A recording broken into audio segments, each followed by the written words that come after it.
Morning, everyone. Well, it is Thursday morning, day 2 of the government shutdown, and doors are locked, house is closed, votes are canceled.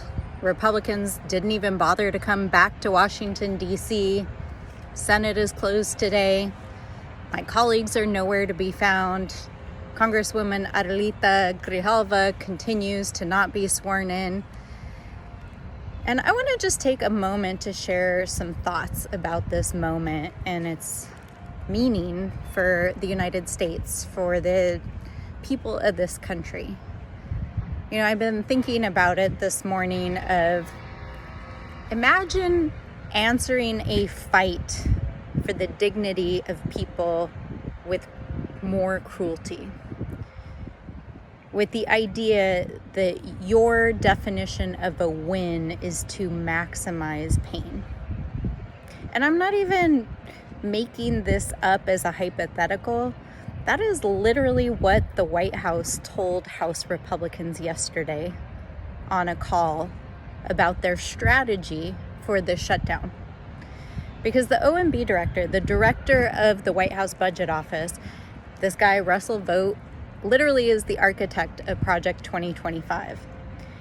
And what he and the president and his advisors, and in fact, much of the reporting is getting wrong about the fight over the shutdown, is that we are standing here fighting for the dignity of the American people and the future of our democracy. You know, the fight today is over healthcare. The fight yesterday was over healthcare and food assistance and education for millions of Americans. The fight every day is to preserve our Constitution and the separation of powers and the rule of law, and to make sure that every American out there who is struggling can put food on the table and a roof over their head and have common dignity in their lives.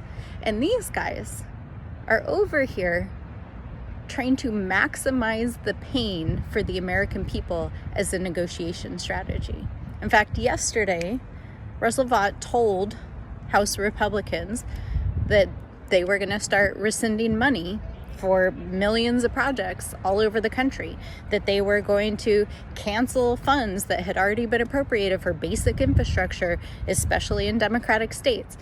He told them that he was going to begin mass firing hundreds of thousands of Americans from federal jobs in the coming days as a strategy. That is their strategy to win. And so my question is, what are they trying to win? What is the point of all of this? What is the end goal of all of this? We were elected to serve the American people, to defend our Constitution, and to take care of the people in the communities that we represent. And their strategy is to exact cruelty on the American people. So I've been thinking about this. You know, I think all of us have had chapters in our lives where we saw people that we loved, people that we cared about, get mixed up with the wrong people. And they were led astray.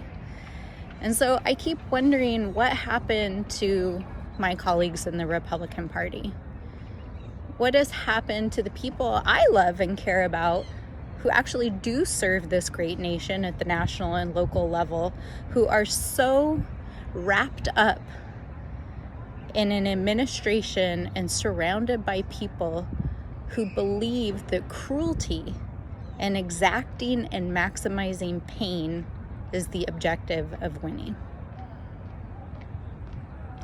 I really think that's what is going to define this moment in American history. This isn't going to be remembered as just another shutdown fight or another fight over differences in policy. This is going to be remembered in American history as a chapter when people either stood up,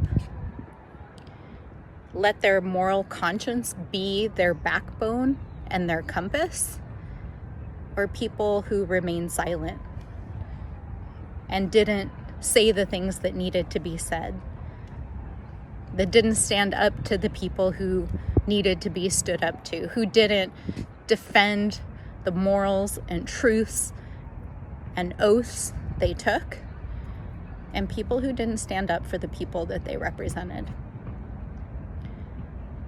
So I'm headed home to New Mexico. The Republicans are not planning to come back here anytime soon. We don't know when they plan to even come back. There's some rumors that they might call us back on Monday. But I'm headed home. I'm taking this fight back to the people. I'm going to be in Albuquerque. Please come out and see me. We're having a town hall tomorrow. I would love to see you. And I just want you to know that we are here in the fight for our democracy, for our people, for dignity, and for the future of this country. And that's why we're here. So I ask my colleagues, come back to Washington, do your jobs, fight for the American people. That's why you were elected.